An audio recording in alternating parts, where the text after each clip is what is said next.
ನಮ್ಮೆಲ್ಲರಿಗೂ ಮಾರ್ಗದರ್ಶನ ಮಾಡಲಿಕ್ಕೆ ಬಂದಂತ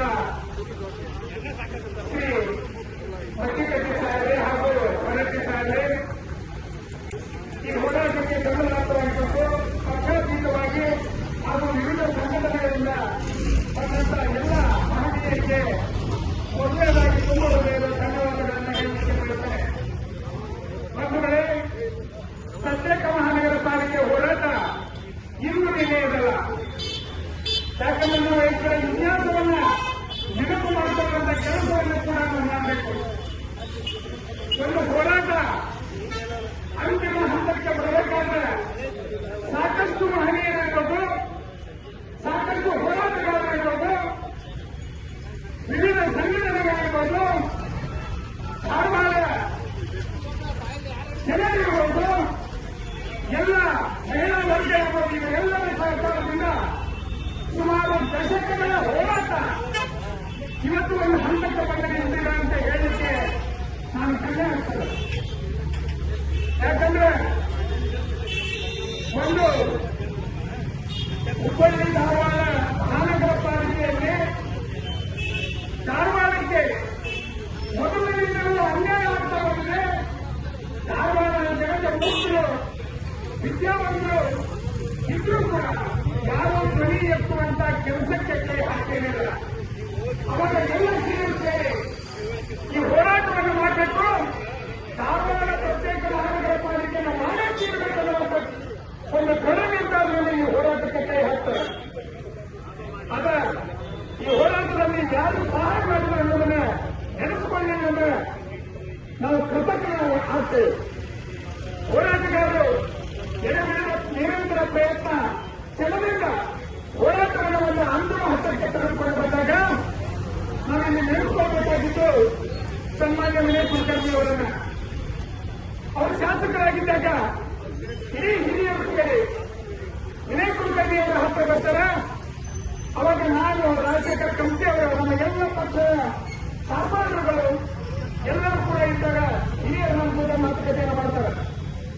ಈಗ ನೀವೊಂದು ನಿರ್ಧಾರವನ್ನು ತಗೊಂಡು ನಮಗೆ ಸಹಾಯ ಸಹಕಾರವನ್ನು ಮಾಡಿ ನಿಮ್ಮ ಬೆಂಬಲ ಅವಶ್ಯಕತೆ ಇದೆ ಅಂದಾಗ ಮೊದಲು ಅವರಿಗೆ ಯಾವ ರೀತಿ ಇದೆ, ಯಾವ ರೀತಿ ಮಾಡಲಿಕ್ಕೆ ಅವಕಾಶ ಇದೆ ಅನ್ನುವಂಥ ಒಂದು ವಿಷಯವನ್ನು ನನಗೆ ತಿಳಿಸಿ, ಅಂದ್ರೆ ನನಗೆ ಇದರ ಬಗ್ಗೆ ಮಾಹಿತಿ ಇಲ್ಲ ಅಂದಾಗ ತಾವೆಲ್ಲ ಹಿರಿಯರು ಸೇರಿ ಆ ಮಾಹಿತಿಯನ್ನು ಕೊಟ್ಟು ಒಂದು ಕಡೆ ಅವತ್ತೇ ನಿರ್ಧಾರವನ್ನು ಮಾಡಿದ್ದು ನಾನು ನಿಮ್ಮ ಜೊತೆಗಿದ್ದೇನೆ, ನೀವು ಪ್ರತ್ಯೇಕ ಮಹಾನಗರ ಪಾಲಿಕೆ ಆಗಲಿಕ್ಕೆ ನಿಮ್ಮ ಜೊತೆ ಸದಾ ಇದ್ದೇನೆ ಅನ್ನುವಂಥ ಮಾತನ್ನು ಕೊಟ್ಟು ಅದಂತೆಯೇ ಕೂಡ ಅವರು ನಡೆಕೊಂಡು ಹೋರಾಟಗಾರರನ್ನು ಬೆಂಗಳೂರಿಗೆ ಕರೆಸಿಕೊಂಡ್ರು.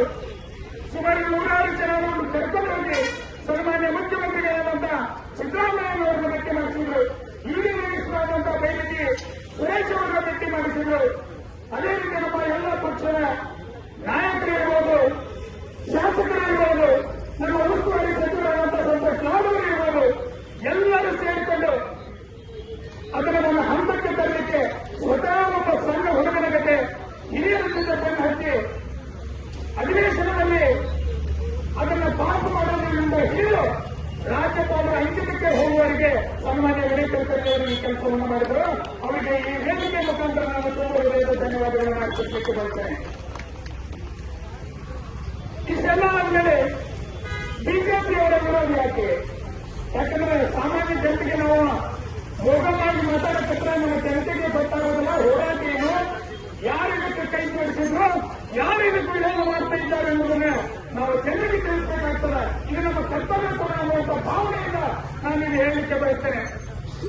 ಯಾವಾಗ ಸಿದ್ದರಾಮಯ್ಯನವರು ಅಧಿವೇಶನದಲ್ಲಿ ಫೈನಲ್ ಮಾಡಿ ನೋಟಿಫಿಕೇಶನ್ ಅನ್ನ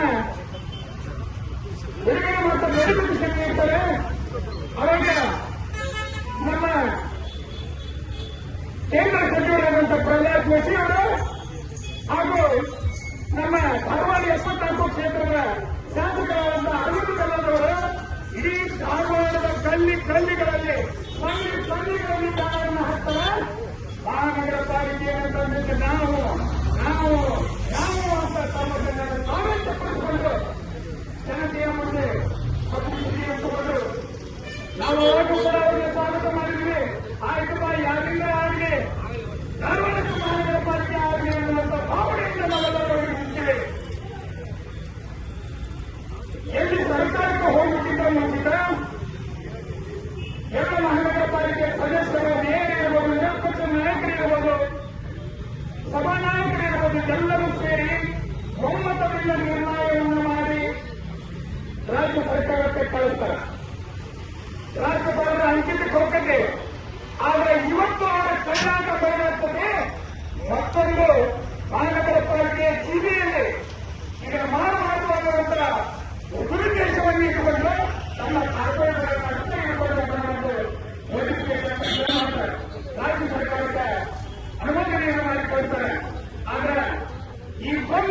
ಯಾಕೆ ಅನ್ನುವಂತ ಉತ್ತರವನ್ನ ಪ್ರಹ್ಲಾದ್ ಜೋಶಿ ಅವರು ಹೇಳಬೇಕು. ನಿಮಗೆ ಮತವನ್ನು ಕೊಟ್ಟು ಆರಿಸಿಕೊಂಡಂತ ಜನತೆ ಈ ಧಾರವಾಡದ ಮುಖ್ಯ ಜನತೆ, ಅವರಿಗೆ ಮೋಸ ಮಾಡಲಿಕ್ಕೆ ಯಾವ ಮುಖ ಇದೆ, ಯಾವ ರೀತಿ ನೀವು ಆಟವನ್ನು ಆಡ್ತಾ ಇದ್ದೀರಿ ಅನ್ನುವಂತ ಉತ್ತರವನ್ನು ನಾವು ಕೊಡಬೇಕು. ಯಾಕಂದ್ರೆ ಈಗ ಒಂದು ಪಕ್ಷದ ಹೋರಾಟ ಅಲ್ಲ, ಸಾರ್ವಜನಿಕರ ಹೋರಾಟ. ಈಗ ನೋಡಿ, ಒಂದು ಡೆಪ್ತ್ ಸರ್ಟಿಫಿಕೇಟ್ ನಾವು ಹುಬ್ಬಳ್ಳಿಗೆ ಹೋಗಬೇಕು, ಒಂದು ಜನಮುಕ್ತವಾದ ತರಲಿಕ್ಕೆ ನಾವು ಹುಬ್ಬಳ್ಳಿಗೆ ಹೋಗಬೇಕು. ಧಾರವಾಡ ಜನತೆಯ ತೊಂದರೆ ಕಾಣ್ತಾ ಇಲ್ಲ, ಕೇವಲ ನಿಮಗೆ ಚಿಲ್ಲರೆ ರಾಜಕಾರಣ ಮಾತ್ರ ಕಾಣ್ತಾ ಇದೆ ಅಂತ ಮಾತನ್ನ ಹೇಳಿಕೆ ಮಾಡಿಕೊಳ್ಳುತ್ತದೆ. ಯಾವಾಗ ಇವತ್ತು ಆಟ ಹಾಕಿ ಹುಲಿಯನ್ನು ಕರೀತಿ, ಹೋರಾಟಗಾರರನ್ನು ಕರೀತಿ, ಯಾರ ಬೃಹತ್ ನಗರ ಪಾಲಿಕೆ ಮಾಡಿದ್ರೆ, ಮಹಾನಗರ ಪಾಲಿಕೆ ಮಾಡಿದ್ರೆ ಅನುದಾನ ಜಾಸ್ತಿ ಬರ್ತದೆ. ಸ್ಮಾರ್ಟ್ ಸಿಟಿ ಒಳಗೆ ಹಾಕೊಂಡಿದ್ದೇವೆ. 22 ಸ್ಮಾರ್ಟ್ ಸಿಟಿಗಳನ್ನು ನಾವು ಮಹಾನಗರ ಬೃಹತ್ ನಗರ ಪಾಲಿಕೆಯನ್ನು ತುಮಗಿರಿ ಅಂತ ಹೇಳ್ತಾರೆ. ಆಗ 22 ಮಹಾನಗರ ಪಾಲಿಕೆಗೆ ಧಾರವಾಡ ಹೆಸರು ಇತ್ತ ಅನ್ನುವಂತ ಉತ್ತರವನ್ನು ನೀವು ಕೊಡಬೇಕು. ಕೇವಲ 4 ಕೋಟಿ 4 ಜನರನ್ನು ಕರೆದ ಸಭೆಯನ್ನು ಮಾಡಿ ನಿಮ್ಮ ಮಹಾನಗರ ಪಾಲಿಕೆ ಸದಸ್ಯರನ್ನ ಹಾಕಿ ತಪ್ಪಿಸಿ ಧಾರವಾಡ ಜನತೆಗೆ ಮೋಸವನ್ನು ಮಾಡಿ ಇಲ್ಲ ಸಲ್ಲದ ಆರೋಪಗಳನ್ನು ನಿಮಗೆ ನಿಜವಾಗಲೂ ನಾಚಿಕೆ ಆಗಬೇಕು. ಯಾಕಂದ್ರೆ ಸುಳ್ಳು ಹೇಳೋ ಮಾಡುವಂತ ತಪ್ಪಿಲ್ಲ. 22 ಬೃಹತ್ ಮಹಾನಗರ ಪಾಲಿಕೆಯಲ್ಲಿ ಧಾರವಾಡ ಹೆಸರಿಲ್ಲ, ಅಭಿವೃದ್ಧಿಯ ಹೆಸರಿನಲ್ಲಿ ರಾಜಕಾರಣ ಮಾಡ್ತಾ ಇದ್ದು ಅಂತ ಹೇಳ್ತಾ ಇರುವಂತ ನೀವು